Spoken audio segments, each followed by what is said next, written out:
ವೀಕ್ಷಕರೇ ನಮಸ್ಕಾರ. ಆಹಾರಗಳಲ್ಲಿ ಸಕ್ಕರೆ ಅನ್ನೋದು, ನಾನು ಸ್ವೀಟ್ ಅನ್ನೋದನ್ನ ನಿಲ್ಲಿಸ್ಬಿಟ್ರೆ ನನಗೇನು ಸಕ್ಕರೆ ಅಂಶ ಇಲ್ಲ ಅನ್ಕೊತಾರೆ. ಎಷ್ಟೊಂದು ಜನ 10-15 ಸ್ಪೂನಷ್ಟು ಶುಗರ್ ಅನ್ನೋದು ತಗೊತಾ ಇರ್ತಾರೆ, ಅವ್ರಿಗೆ ಗೊತ್ತೇ ಇರೋದಿಲ್ಲ.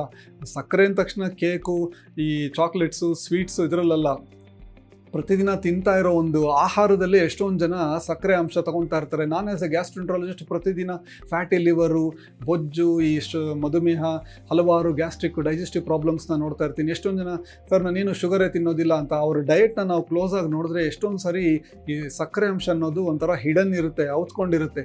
ಈ ವಿಡಿಯೋಲ್ಲಿ ಯಾವುದು ಆ ಥರ ಹಿಡನ್ ಶುಗರ್ ಟ್ರಾಪ್ಸ್ ನಮ್ಮ ಫುಡ್ಸಲ್ಲಿ ಅಂತ, ಯಾವ ಥರ ನಿಮ್ಮ ಜಠರ, ನಿಮ್ಮ ಒಂದು ಕರಳು, ನಿಮ್ಮ ಲಿವರ್ನ ಅಫೆಕ್ಟ್ ಮಾಡುತ್ತೆ, ಯಾವ ಥರ ಫುಡ್ ಚೂಸ್ ಮಾಡಬೇಕಂತ ಹೇಳ್ತೀನಿ. ಈಗ ಹಿಡನ್ ಶುಗರ್ ಅಂದರೆ ನಮಗೆ ಕಾಣಿಸ್ದೇ ಇರೋವಂಥ ಸಕ್ಕರೆ ಅಂಶ. ಈಗ ಸಕ್ಕರೆ ಅಂದ ತಕ್ಷಣ ಎಲ್ಲರೂ ಥಿಂಕ್ ಮಾಡೋದು ಕಾಫಿಲಿ, ಟೀಲ್ ಹಾಕ್ಕೊಳ್ಳೋದು, ಅಥವಾ ಏನೋ ಸ್ವೀಟ್ಸು, ಒಬ್ಬಟ್ಟು, ಇನ್ನೊಂದು ಮತ್ತೊಂದು ಅಂತ. ಬಟ್ ಸಕ್ಕರೆ ಅನ್ನೋದು ಎಲ್ಲ ಥರ ಫಾರ್ಮ್ಸಲ್ಲಿ ಬರುತ್ತೆ. ಈಗ ಹಲವಾರು ಪ್ಯಾಕೆಟ್ಗಳಲ್ಲಿ ಮ್ಯಾನುಫ್ಯಾಕ್ಚರರ್ಸು ಅವರು ಸ್ಮಾರ್ಟಾಗಿ ಎಲ್ಲ ಥರ ಸಕ್ಕರೆ ಅಂತ ಹಾಕೋದಿಲ್ಲ. Glucose syrup, fructose corn syrup, fructose, maltose, invert sugar, cane juice ಅಂತ ಹೇಳೋದು, ಬ್ರೌನ್ ರೈಸ್ ಸಿರಪ್ಪು, ಆಮೇಲೆ ಜಾಗರಿ ಬೆಲ್ಲದ ಕಾನ್ಸಂಟ್ರೇಟೆಡು ಅಥವಾ ಜೇನುತುಪ್ಪ, ಈ ಥರ ಎಲ್ಲ ಹಾಕ್ತಾರೆ. ಶರೀರದ ಒಳಗಡೆ ಹೋದಾಗ ಇದೆಲ್ಲ ಶರೀರ ಶುಗರ್ ಥರನೇ ರೆಕಗ್ನೈಸ್ ಮಾಡೋದು. ಜಾಸ್ತಿ ತೊಗೊಂಡಂಗೆಲ್ಲ ಇನ್ಸುಲಿನ್ ರೆಸಿಸ್ಟೆನ್ಸು, ತೂಕ ಜಾಸ್ತಿ ಆಗೋದು, ಹಲ್ಲು damage, sugar out of control ಹೋಗೋದು, ಅದರಿಂದ ಆಮೇಲೆ ಇದೆಲ್ಲ ಸೇರಿಕೊಂಡು ಫ್ಯಾಟಿ ಲಿವರ್ ಡಿಸೀಸು. ಸೊ ಕಂಪ್ಲೀಟಾಗಿ ಶುಗರ್ನೇ ತೊಗೊಳ್ಳೇಬೇಡಿ ಅಂತಲ್ಲ, ಬಟ್ ಆದಷ್ಟು ಆ್ಯಡೆಡ್ ಶುಗರು ಅನ್ನೋದನ್ನ ಕಟ್ ಮಾಡಿದ್ರೆ ನಿಮ್ಮ ಲಾಂಗ್ ಟರ್ಮ್ ಆರೋಗ್ಯಕ್ಕೆ ಒಳ್ಳೆಯದು. ಮೊದಲನೇದಾಗಿ ಯಾವುದ್ರಲ್ಲಿ ಹಿಡನ್ ಶುಗರ್ಸ್ ಇರುತ್ತೆ ಅಂದರೆ ಈ ಬ್ರೇಕ್ಫಾಸ್ಟ್ ಸೀರಿಯಲ್ಸ್. ಈಗ ಮಕ್ಕಳು, ಸುಮಾರು ಜನ ಯಂಗ್ಸ್ಟರ್ಸ್ ಎಲ್ಲ ತಿಂತಾ ಇರ್ತಾರೆ ಬಾಕ್ಸ್ಗಳಲ್ಲಿ, ದೊಡ್ಡ ದೊಡ್ಡ ಪ್ಯಾಕಲ್ಲೆಲ್ಲ heart healthy, whole grain, high fibre ಅಂತೆಲ್ಲ ಹಾಕಿರ್ತಾರೆ. ಬಟ್ ಅದ್ರ ಬ್ಯಾಕಲ್ಲಿ ಒಂದ್ಸರಿ ಓದಿ ನೋಡಿ, ಕೆಲವೊಂದು ಟೈಮು ಎಷ್ಟು ಶುಗರ್ ಇರುತ್ತೆ, ಒಂದು ಸ್ವೀಟ್ ಲಡ್ಡೂಲಿದ್ದಷ್ಟು ಇರುತ್ತೆ. ಸೊ ನ್ಯೂಟ್ರಿಷನ್ ಲೇಬಲ್ ಅನ್ನೋದನ್ನು ನೋಡಬೇಕು. ಯಾವುದರಲ್ಲಿ ತುಂಬ ಲೋ ಪ್ರಮಾಣದಲ್ಲಿ ಸಕ್ಕರೆ ಅಂಶ ಇದೆಯಾ, ನಾರಿನಾಂಶ ಜಾಸ್ತಿ ಅಂಥ ಸೀರಿಯಲ್ಸ್ ಮಾತ್ರ. ಅದ್ರ ಮೇಲೆ ಬರೀ ಸೀರಿಯಲ್ಸ್ ಪ್ಯಾಕೇಜಲ್ಲಿ ಬರೋ ಸೀರಿಯಲ್ಸ್ ಮೇಲೆಲ್ಲ ಡಿಪೆಂಡ್ ಆಗಬಾರ್ದು ತಿಂಡಿಗೆ. ಎರಡನೇದಾಗಿ ಈ ಥರ ಫ್ಲೇವರ್ಡ್ ಯೋಗರ್ಟ್ಸು ಏನೇನೋ ಮಾರ್ತಾ ಇರ್ತಾರೆ. ಈಗ ಪ್ರೋಬಯೋಟಿಕ್ ಯೋಗರ್ಟ್ ಅದು ಇದಂತ. ಹೌದು, ನಮಗೆ ಮೊಸರು, ಮಜ್ಜಿಗೆ ಇದೆಲ್ಲ ಹೆಲ್ತಿ.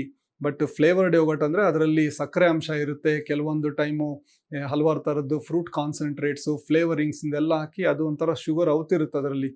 ಸೊ ನೀವು ಹೆಲ್ತಿ ಆಪ್ಷನ್ ಬೇಕಂದರೆ ಒಂದು ಕಪ್ಪು ಮೊಸರು, ಅದಕ್ಕೆ ನೀವೇ ಫ್ರೂಟ್ಸ್ ಹಾಕೊಂಡು ಮಿಕ್ಸ್ ಮಾಡಿಕೊಂಡು ತಿನ್ಬೋದು. ಸೊ ಹಾಗಾಗಿ ನಿಮ್ಗೆ ಆ್ಯಡೆಡ್ ಶುಗರ್ ಏನೂ ಇರೋದಿಲ್ಲ. ಮೂರನೇದಾಗಿ ಎಷ್ಟೊಂದು ಜನ ಸರ್ಪ್ರೈಸ್ ಆಗ್ತಾರೆ, ಫ್ರೂಟ್ ಜ್ಯೂಸಸ್ಸು.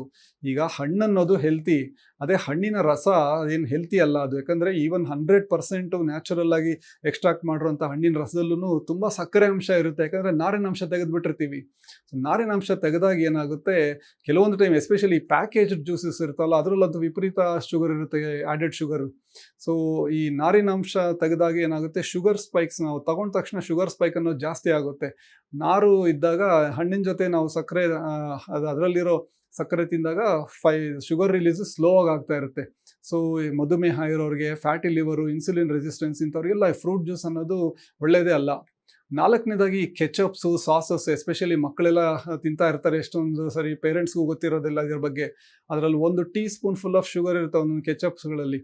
ಹಲವಾರು ಟೊಮೆಟೊ ಕೆಚಪ್ಪು, ಸ್ವೀಟ್ ಸಾಸಸ್ಸು, ಅದನ್ನು ಒಂದು ವಾರದಲ್ಲಿ ಎಷ್ಟು ಸರಿ ತಿಂತಾ ಇದ್ದೀರಾ. ಕೆಲವೊಂದು ಟೈಮು ಈ ಚಿಪ್ಸು, ಫ್ರೆಂಚ್ ಫ್ರೈಸು, ಸ್ಯಾಂಡ್ವಿಚಸ್ಸು, ಈ ನೂಡಲ್ಸು, ಸ್ನ್ಯಾಕ್ಸು, ಮಕ್ಕಳ ಲಂಚ್ ಬಾಕ್ಸಲ್ಲಿ ಇಲ್ಲೆಲ್ಲ ರೆಗ್ಯುಲರಾಗಿ ಅವರು ಸೇವನೆ ಕಡಿಮೆ ಮಾಡ್ಕೊಂಡು ಹೋಗ್ತಾಯಿದ್ರು. ಸೇವನೆ ಮಾಡ್ತಾ ಇದ್ದಂಗೆ ಸಕ್ಕರೆ ಅಂಶ ಜಾಸ್ತಿ ಆಗ್ತಾ ಹೋಗುತ್ತೆ. ಇನ್ನು ಈಗ ಎಲ್ಲ ಥರ ಹೆಲ್ತ್ ಬಾರ್ಸು, ಪ್ರೋಟೀನ್ ಬಾರ್ಸ್ ಅಂತೆಲ್ಲ ಮಾರ್ಕೆಟೆಡ್ ಮಾಡಿರ್ತಾರೆ. ಹೆಲ್ತಿ ಆಪ್ಷನ್, ಮೋರ್ ಪ್ರೋಟೀನ್, ಅದು ಇದು ಅಂತ. ಓಟ್ಸ್ ಇದೆ, ನಟ್ಸ್ ಇದೆ, ಇದರಲ್ಲಿ ಹಲವಾರು ಬೀಜಗಳಿದೆ ಅಂತ. ಹೌದು, ಓಟ್ಸು, ನಟ್ಸು, ಸೀಡ್ಸ್ ಅವೆಲ್ಲ ಒಳ್ಳೆಯದೇ.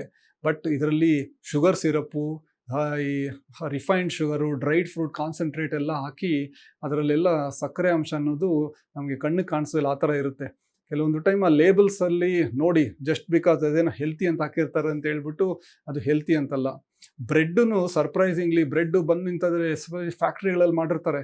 ಸೊ ಬಿಗ್ಗೆಸ್ಟ್ ಇದೇನು ನಿಮಗೆ ಇದರಿಂದ ಜಾಸ್ತಿ ಸಕ್ಕರೆ ಬರಲ್ಲ. ಬಟ್ ನೀವು ಬ್ರೆಡ್ಡು, ಬನ್ನು ಇಂಥದ್ದು ರೆಗ್ಯುಲರಾಗಿ ವಾರದಲ್ಲಿ ತಿಂತಾನೆ ಇದ್ದು, ಅದರ ಜೊತೆಗೆ ಜಾಮು, ಕೆಚಪ್ಸು, ಹಲವಾರು ಥರದ್ದು ಈ ಸ್ಪ್ರೆಡ್ಸ್ ಎಲ್ಲ ಹಾಕ್ಕೊಂಡು ತಿಂತಾ ಇದ್ದರೆ ನಿಮ್ಮ ಶುಗರ್ ಇಂಟೇಕ್ ಅನ್ನೋದೇ ಜಾಸ್ತಿ ಆಗ್ತಾ ಹೋಗುತ್ತೆ.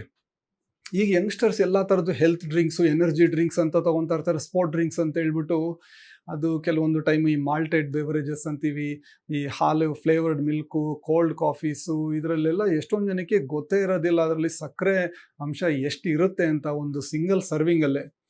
ಸೊ ಎಕ್ಸಸೈಸ್ ಮಾಡ್ತಾ ಇದ್ದೀವಿ, ನಮಗೆ ಒಂಥರ ಎನರ್ಜಿ ಬೇಕು ಅಂದಾಗ ನಿಮಗೇನು ಮೇಯ್ನ್ಲಿ ಬೇಕಾಗಿರೋದು ಹೈಡ್ರೇಷನ್, ನೀರಿನ ಅಂಶ.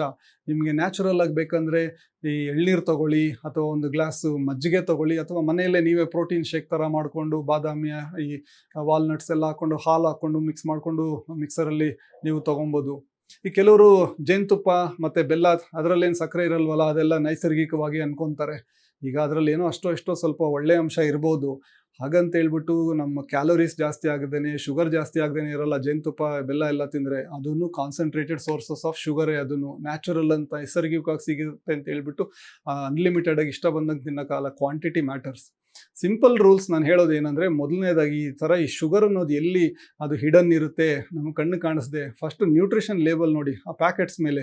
ಅದರ ಮೇಲ್ಗಡೆ ಈಗ ಟಾಪ್ 5 or 10 ಇಂಗ್ರೀಡಿಯೆಂಟ್ಸಲ್ಲಿ ಸಕ್ಕರೆ ಅಥವಾ ಸಕ್ಕರೆ ಅಂಶದ್ದು ಪ್ರಾಡಕ್ಟ್ ಏನಾದರೂ ಇದ್ದರೆ ಅದರಲ್ಲಿ ವಿಪರೀತ ಸಕ್ಕರೆ ಇರುತ್ತೆ. ಎತ್ತಿ ವಾಪಸ್ ಹಾಕ್ಬಿಡಿ ಸೂಪರ್ ಮಾರ್ಕೆಟ್ ಶೆಲ್ಫ್ ಒಳಗಡೆನೆ.